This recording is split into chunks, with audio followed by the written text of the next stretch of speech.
Thank you honourable chairperson साहिबा। Honourable home minister साहब ने बड़ी तफसीली तौर पे बताया कि किस तरीके से पुलिस डिपार्टमेंट ने वहाँ पे लियारी में भी एक्शंस किए हैं और मुख्तलिफ इक़साम की मंशियात को पकड़ा है। मैडम, ये यकीनी तौर पर बेशतर दफ़ा कह चुके हैं कि मंशियात हमारे मुआशरे के लिए इस वक्त सबसे अहम और सबसे बड़ा चैलेंज है, क्योंकि इसकी तरसील, इसका इस्तेमाल पूरी सोसाइटी की हमारी नौजवान नस्ल को ख़राब कर रहा है। और सिर्फ ये एक हम लियारी की बात ना करें, पूरे पाकिस्तान में आप जाएं, इस्लामाबाद में जाएं, आप पंजाब में जाएं, आप खैबर पख्तूनख्वा में जाएं, बलूचिस्तान में जाएं, हर जगह जो है अनफॉर्चुनेटली इसकी जो है वो इस्तेमाल भी बढ़ रहा है, इसके इस्तेमाल करने वाले भी बढ़ रहे हैं। अब इसमें ये एक फैशन के तौर पे भी आ गया है। अब आपके बहुत बड़े जो सोसाइटी का एक हिस्सा है, जो कि आपकी इलीट सोसाइटी कही जाती है, मेरी किसी भी स्टेटमेंट को स्वीपिंग स्टेटमेंट ना समझा जाए। अब उसमें कोकेन करने को भी जो है बहुत ही अहम जो है उस जुज़ समझा जाता है। आपको तो उसका पता होगा मेरे भाई। तो कोकेन, चर्च, नहीं आपके लिए नहीं बोल रहा, वो पता है ना, मैं वैसे बोल रहा हूँ। अच्छा नहीं, मेरा मकसद जाती तौर पे आपका नहीं था। लेकिन मैं कह रहा हूँ कि जितनी भी मंशात है, हर किस्म की ये खराब है। ये सेहत के क्रॉस टॉक नहीं करें। नहीं, वो पीटीआई के तो गलत ना समझे उसको। मैं कह रहा ये था कि मैंने आप समझ होंगे मैंने जो बात की कोकेन शोकेन की। अच्छा, तो मकसद ये मैडम के कोकेन, चर्च, हेरोइन, लेकिन सबसे इस वक्त बड़ा चैलेंज जो है वो है क्रिस्टल और आइस। ये मिथ जो है ये तहसील लेवल तक जा चुकी है, छोटे छोटे जगहों पे जा चुकी है। इसके लिए अवेयरनेस भी चल रही है, इसके लिए हुकूमत के एक्शन भी चल रहे हैं। जिस तरह मिनिस्टर साहब ने बताया कि हमने अल्हम्दुलिल्लाह नारकोटिक्स का लॉ इस असेंबली ने पास किया, उसका मैं क्रेडिट तमाम पॉलिटिकल पार्टीज को दूंगा, बशमूल PTI, Jamaat Islami, MQM, peoples party. आप सब लोगों ने मिलकर ये कानून पास किया है और अभी तक मुल्क के सबसे बड़े सूबे पंजाब ने भी ये कानून नहीं पास किया है। लेकिन अल्हम्दुलिल्लाह ये आपकी असेंबली को क्रेडिट जाता है कि आपने कानून पास किया, क्योंकि आप संजीदा हैं। मुझे खुशी होती है कि जब भी हमने मंशात में बात की है तो हमें संजीदगी से हर ट्रेजरी बेंचेस और अपोजिशन बेंचेस से ये बात आती है और एक सीरियसनेस है। और उसमें कभी भी हमने कोई बात की हो तो मैं ये नहीं एक्सक्यूज़ दे सकता कि जी हाँ हम तो करना चाहते थे, हमें अपोजिशन ने ये काम नहीं करने दिया। नहीं, मैं समझूंगा कि अपोजिशन ने भी बढ़ चढ़ कर इस मुहिम में किया। अब हम पे फर्ज आता है, अब ये जिम्मेदारी हमारे ऊपर, ये जिम्मेदारी है हमारे ऊपर, फर्ज है कि हम मिलकर किस तरह। और मैं जब मिल के बात करता हूँ सिर्फ असेंबली मेंबरान नहीं है, मीडिया भी बहुत इंपॉर्टेंट है।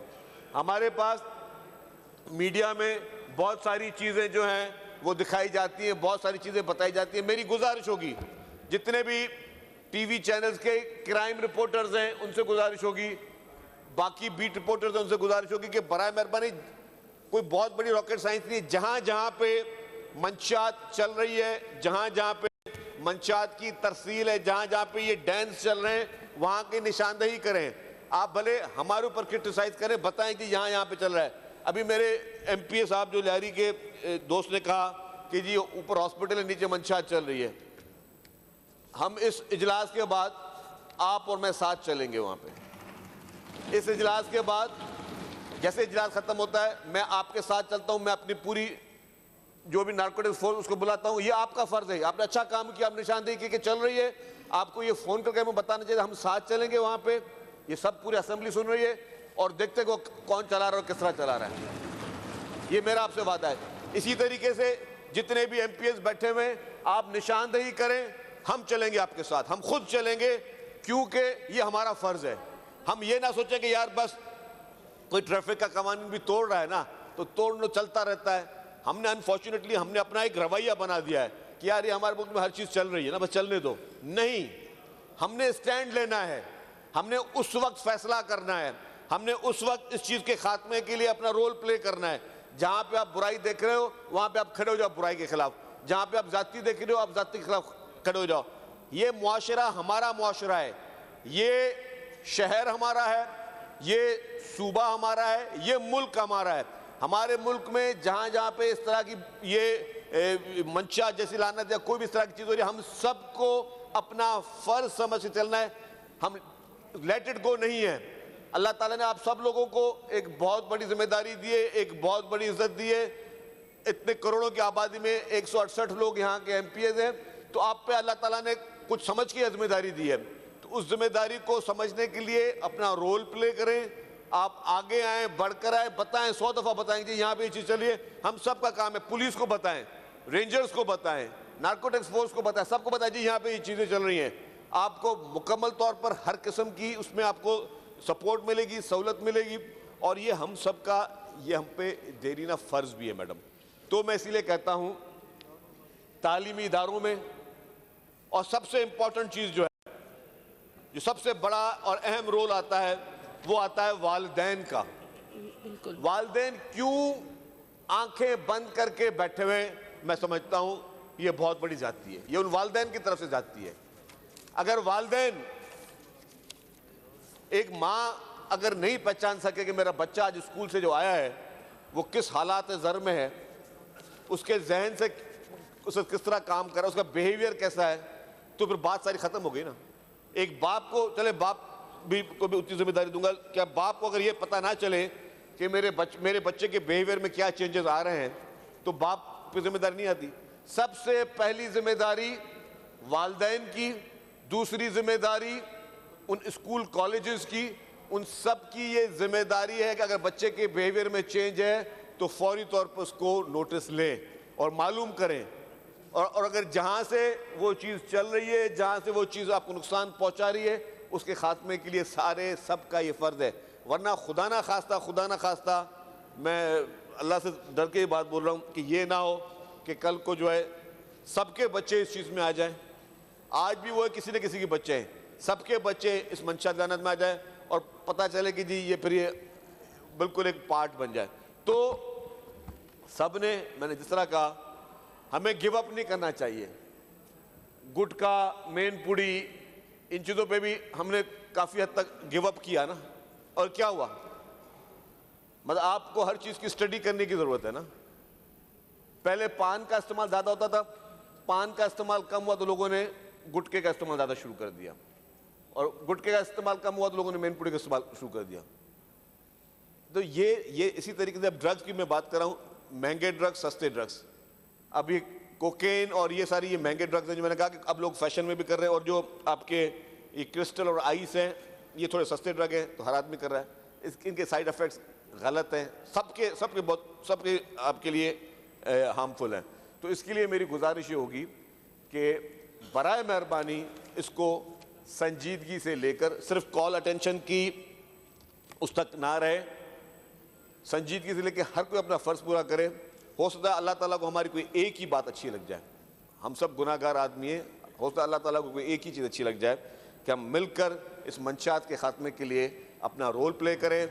हमारे पार्लियामेंटेरियंस, हमारे बाकी पॉलिटिशियंस, हमारी ब्यूरोक्रेसी, हमारे कॉलेजेस, हमारे स्कूल्स, हमारे पेरेंट्स, हमारी लॉ इन्फोर्समेंट एजेंसीज और हमारी मीडिया, ये सब मिलकर अगर ये तैयार कर लें, मैं आपको चैलेंज के साथ कह सकता हूं कि 1 महीने के अंदर पाकिस्तान में कोई मंशात नहीं चलेगी, लेकिन उसके लिए हम सब लोगों की विल होना लाजमी है। Thank you madam.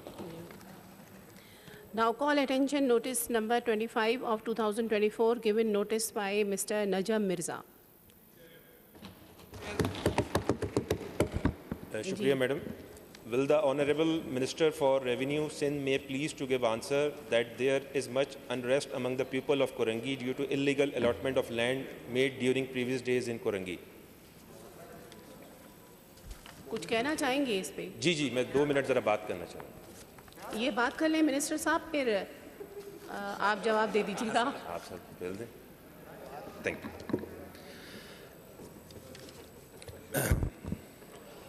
मैडम, ये थोड़ी सी मैं ऐवान की तवज्जो इस जानिब मबज़ूल कराना चाह रहा हूँ कि डिस्ट्रिक्ट कुरंगी में हमारी डिस्ट्रिक्ट एडमिनिस्ट्रेशन है, जिसमें deputy commissioner, assistant commissioner, additional deputy commissioners हैं। उसके पैरेलल एक सिस्टम वहाँ पे लैंड का चल रहा है, जो नियाज़ झामरो साहब हैं, सुपरवाइज़र तप्पेदार, उनकी सरबराही में। और इन सिस्टम ने 10 दिन के अंदर सिंध गवर्नमेंट की तकरीबन 43 एकड़ जगह जो कीमती ज़मीन थी वो 20 अरब रुपए में बेच दिए। कल चीफ मिनिस्टर सिंध मुराद अली शाह साहब मलीर एक्सप्रेसवे का उन्होंने विज़िट किया और उन्होंने वहाँ पे स्टेटमेंट दिया कि मैं सिंध की 1 इंच ज़मीन भी कब्ज़ा नहीं होने दूंगा। उसी मलीर एक्सप्रेसवे पे इसी सिस्टम ने 4 एकड़ ज़मीन जो मलीर नदी का रिक्लेम एरिया है उसमें अलॉट कर दी है। उसकी तफसील कुछ ऐसे है कि जब इसका शिफ्टिंग का प्रोसीजर हुआ तो शाह फैसल के जो तप्पेदार थे उन्होंने करने से इनकार किया, तो उनको जबरी छुट्टी पे भेज दिया गया। फिर जब एसी ने ये काम करने से इनकार किया तो उसको पूरी रात एडीसी के कमरे में बंद करके ज़बरदस्ती साइन करवाए गए उसको सुबह। उसी मलीर एक्सप्रेसवे में 2 पेट्रोल पंप की साइट्स प्लॉट नंबर 295 और 295A अलॉट की गई। हालांकि मलीर एक्सप्रेसवे के पैकेज में 2 पेट्रोल पंप साइट है जो बनने के बाद ऑक्शन होनी है और पेट्रोल पंप उस पर बनना है, लेकिन वहाँ पे वो तैयब बिल्डर कोई हैं उनके नाम पे ये अलॉट कर दी गई। तो ये मेरे पास तकरीबन ये 9 की डिटेल है जो मैं मिनिस्टर साहब को, शजील साहब को, जो यहाँ पे कंसर्न लोग हैं उनको दे दूँगा।